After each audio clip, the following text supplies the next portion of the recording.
അസ്സലാമു അലൈക്കും വറഹ്മത്തുള്ളാഹി തആല വബറകാതുഹു. തെറ്റ് ചെയ്യാത്ത മനുഷ്യരില്ല. അവൻ്റെ ജീവിതത്തിൽ ഇത്രയും കാലം വർഷക്കാലം ജീവിച്ചിരുന്ന കാലയളവിൽ എന്തെങ്കിലും തെറ്റുകൾ ചെയ്യാത്തതായ ഒരാളും ഉണ്ടാവില്ല. തെറ്റ് ചെയ്യാത്തവരായിട്ട് അല്ലാഹു തആല എണ്ണി പറഞ്ഞ ബഹുമാനപ്പെട്ട അംബിയാ മുർസലീങ്ങൾ ഒഴികെ ബാക്കി എല്ലാവരും തെറ്റ് ചെയ്യുന്നവരാണ്. ആ രൂപത്തിലാണ് അല്ലാഹു തആല മനുഷ്യനെ സൃഷ്ടിച്ചിട്ടുള്ളത്. ഖുലിക്കൽ ഇൻസാനു ദഈഫ, അല്ലാഹു തആല പറഞ്ഞിട്ടുണ്ട്. മനുഷ്യരെ വളരെ ദുർബലരായിട്ടാണ് സൃഷ്ടിച്ചിട്ടുള്ളത്. അവൻ്റെ ഖൽബ് അള്ളാഹുവിൻ്റെ രണ്ട് വിരലിൻ്റെ ഇടയിൽ എന്നതുപോലെ അവൻ്റെ ഖൽബ് എപ്പോഴും മറിഞ്ഞുകൊണ്ടിരിക്കുന്ന ഒരു വസ്തുവാണ്. അതുകൊണ്ടാണ് ഖൽബ് എന്നൊരു പേര് അതിന് വരാനുള്ള കാരണം. എപ്പോഴും മറിഞ്ഞുകൊണ്ടിരിക്കും.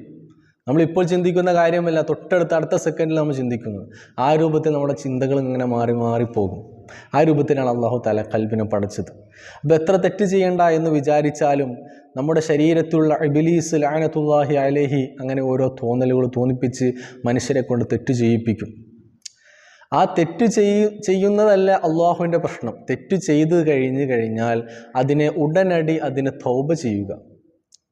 ആ ചെയ്ത തെറ്റിൽ നിന്ന് ഖേദിച്ചുകൊണ്ട് അള്ളാഹു സുബ്ഹാനഹു വ തആലയ്ക്ക് ഇരു കൈകളും ഉയർത്തിക്കൊണ്ട് കരഞ്ഞുകൊണ്ട് ഇനി ഒരിക്കലും തെറ്റു ചെയ്യില്ല എന്ന ഉറപ്പോടുകൂടെ അള്ളാഹുവിലേക്ക് ഖേദിച്ചു മടങ്ങുക. അതിനാണ് തൗബ എന്ന് പറയുന്നത്.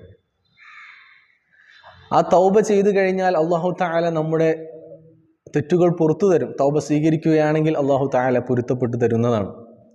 ഒരു തെറ്റൊഴികെ മനുഷ്യരുമായിട്ടുള്ള ഹക്കിടപാടുകൾ നമുക്കുണ്ടെങ്കിൽ ഏതെങ്കിലും ഒരു പാവപ്പെട്ട മനുഷ്യനെ അല്ലെങ്കിൽ ഏതെങ്കിലും ഒരു മനുഷ്യനെ നമ്മളെന്ത് പറഞ്ഞിട്ടുണ്ട്, ഗീബത്ത് പറഞ്ഞിട്ടുണ്ട്, അവനെപ്പറ്റി കുറ്റം പറഞ്ഞിട്ടുണ്ട്, അവന് ഇഷ്ടമല്ലാത്ത കാര്യം നാം പറഞ്ഞിട്ടുണ്ടെങ്കിൽ ആ കാര്യം അള്ളാഹ് പുറത്തു തരൂല. അള്ളാഹ് അത് പുറത്തു തരണമെങ്കിൽ അത് ആ വ്യക്തിയെ കണ്ടുകൊണ്ട് പറയണം, ഞാൻ നിന്നെപ്പറ്റി ഇന്നെ കുറ്റം പറഞ്ഞിട്ടുണ്ട്, അതുകൊണ്ട് നീ എനിക്ക് പൊരുത്തപ്പെട്ടു തരണം എന്ന് പറഞ്ഞ് ആ വ്യക്തി പൊരുത്തപ്പെട്ടു തരാതെ അള്ളാഹു തആല നമുക്ക് പൊരുത്തപ്പെട്ടു തരില്ല. ബാക്കിയുള്ള എല്ലാ തെറ്റും അള്ളാഹു തആല പൊരുത്തപ്പെട്ടു തരും. നാം അങ്ങനെ കുറേ തെറ്റുകൾ ചെയ്തു എന്ന കാരണത്താൽ നിരാശരായി അള്ളാഹ് എനിക്ക് പൊരുത്തപ്പെട്ടു തരുമോ, ഞാൻ എങ്ങനെ ജീവിച്ചിട്ട് എന്ത് കാര്യമുണ്ടോ, ഞാൻ സ്വർഗത്തിൽ പോകും എന്നുള്ള നിരാശയൊന്നും അള്ളാഹു തആല പറയണില്ല. ലാ തഖ്നതു മിർ റഹ്മത്തില്ല എന്ന് അള്ളാഹു തആല സൂറത്തു സുമറിൽ പറയുന്നുണ്ട്.